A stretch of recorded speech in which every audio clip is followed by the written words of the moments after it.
Assalamualaikum warahmatullahi wabarakatuh. Perkenalkan, nama saya Muhammad Naim.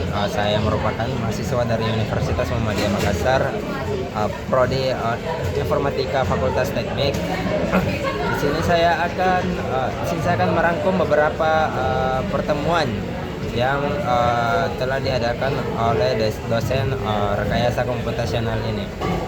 Oleh karena itu saya akan memulainya pada pertemuan pertama. Ya, pada pertemuan pertama itu saya mempelajari konsep dasar rekayasa komputasional. Rekayasa komputasional merupakan suatu bidang yang menggabungkan ilmu komputer, matematika, dan teknik untuk menyelesaikan berbagai permasalahan melalui pemodelan matematika dan simulasi komputer. Berbeda dengan pemrograman biasa yang berfokus pada pembuatan aplikasi, rekayasa komputasional itu lebih menitik beratkan pada analisis dan prediksi suatu fenomena. Selain itu, saya juga mempelajari bahwa bidang ini memanfaatkan bahasa pemrograman seperti Python, MATLAB, dan C++, serta banyak diterapkan pada bidang seperti kesehatan, teknik sipil, otomotif, dan energi. Dari materi ini saya memahami bahwa rekayasa komputasional itu sangat penting dalam membantu menghasilkan solusi yang lebih efisien, akurat, dan inovatif untuk menyelesaikan berbagai permasalahan di dunia nyata. Kemudian saya lanjut pada pertemuan kedua. Pada pertemuan kedua ini saya mempelajari metode heuristik, khususnya pada algoritma greedy. Algoritma ini bekerja dengan memilih solusi terbaik pada setiap langkah untuk memperoleh hasil yang baik secara cepat. Contoh penerapannya adalah pada knapsack problem, yaitu membeli barang yang akan dimasukkan ke dalam sebuah kotak dengan kapasitas terbatas agar keuntungan yang diperoleh menjadi maksimal. Seperti yang dibahas pada materi tersebut. Pada materi ini dijelaskan 3 strategi pemilihan, yaitu berdasarkan profit terbesar, berat terkecil, dan rasio profit terhadap berat. Dari hasil perhitungan, strategi berdasarkan rasio profit per berat memberikan hasil terbaik. Melalui materi ini saya memahami bahwa pemilihan strategi sangat mempengaruhi kualitas solusi dalam suatu permasalahan optimasi. Selanjutnya pada pertemuan ketiga, di sini saya membahas pada materi ini membahas mengenai fractional knapsack. Algoritma fractional knapsack, yaitu pengembangan dari algoritma greedy sebelumnya dibahas. Berbeda dengan knapsack biasa, pada metode ini suatu objek dapat diambil secara penuh maupun sebagian agar kapasitas yang tersedia dapat dimanfaatkan secara maksimal. Prosesnya dilakukan dengan menghitung rasio keuntungan terhadap berat setiap objek, kemudian memilih objek dengan rasio keuntungan terhadap berat setiap objek, kemudian memilih objek dengan rasio terbesar terlebih dahulu. Dari contoh yang diberikan, strategi tersebut menghasilkan keuntungan yang lebih besar dibandingkan memilih berdasarkan profit atau berat saja. Melalui materi ini saya memahami bahwa penggunaan rasio keuntungan terhadap berat dapat menghasilkan solusi optimasi yang lebih efektif. Selanjutnya pada pertemuan kelima dan keenam itu di sini pertemuannya saya mempelajari mengenai penerapan algoritma greedy pada activity selection problem. Permasalahan ini bertujuan memilih sebanyak mungkin aktivitas tanpa terjadi benturan waktu.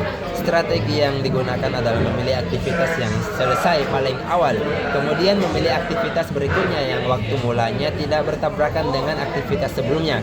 Pada contoh kasus, diperoleh 3 aktivitas yang dapat dipilih sehingga jumlah tugas yang diselesaikan menjadi maksimal.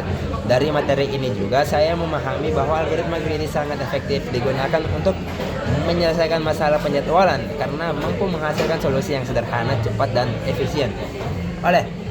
Selanjutnya pada pertemuan ketujuh. Pada pertemuan ketujuh kali ini saya mempelajari 2 algoritma graf, yaitu algoritma Kruskal dan algoritma Dijkstra. Algoritma Kruskal digunakan untuk membentuk minimum spanning tree, yaitu menghubungkan seluruh simpul. dengan total bobot kecil mungkin tanpa membentuk lintas tanpa membentuk simetri, yaitu menghubungkan seluruh simpul dengan total bobot sekecil mungkin tanpa membentuk siklus. Sedangkan algoritma Dijkstra ini digunakan untuk mencari lintasan terpendek dari suatu simpul ke simpul lainnya. Kedua algoritma ini memiliki banyak penerapan seperti pada sistem navigasi, jaringan komputer, dan optimasi rute. Dari materi ini saya memahami bahwa algoritma graf merupakan dasar penting dalam menyelesaikan berbagai permasalahan yang melibatkan hubungan antar simpul. Oke, selanjutnya pada pertemuan ke-9 di sini saya mempelajari mengenai regresi linear berganda. Regresi linear berganda ini yaitu metode yang digunakan untuk memprediksi suatu nilai berdasarkan lebih dari suatu variabel bebas. Pada contoh yang diberikan pada PowerPoint yang dibagikan, yaitu harga rumah diprediksi berdasarkan luas bangunan dan jumlah kamar. Proses perhitungannya dilakukan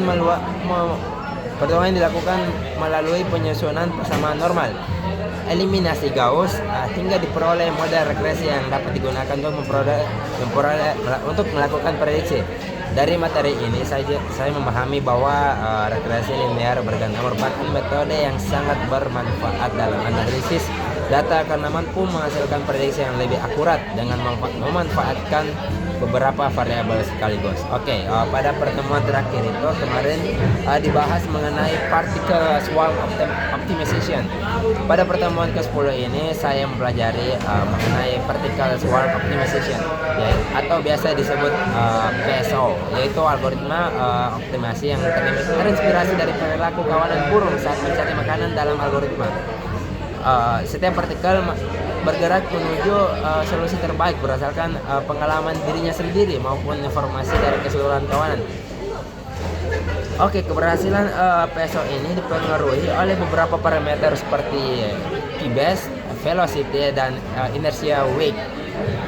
Algoritma ini memiliki kelebihan karena mudah diimplementasikan, cepat, dan banyak digunakan pada bidang machine learning karena mudah diimplementasikan serta optimasi berbagai sistem. Dari materi ini saya memahami bahwa PSO merupakan salah satu metode optimasi yang sederhana namun sangat efektif menyelesaikan permasalahan.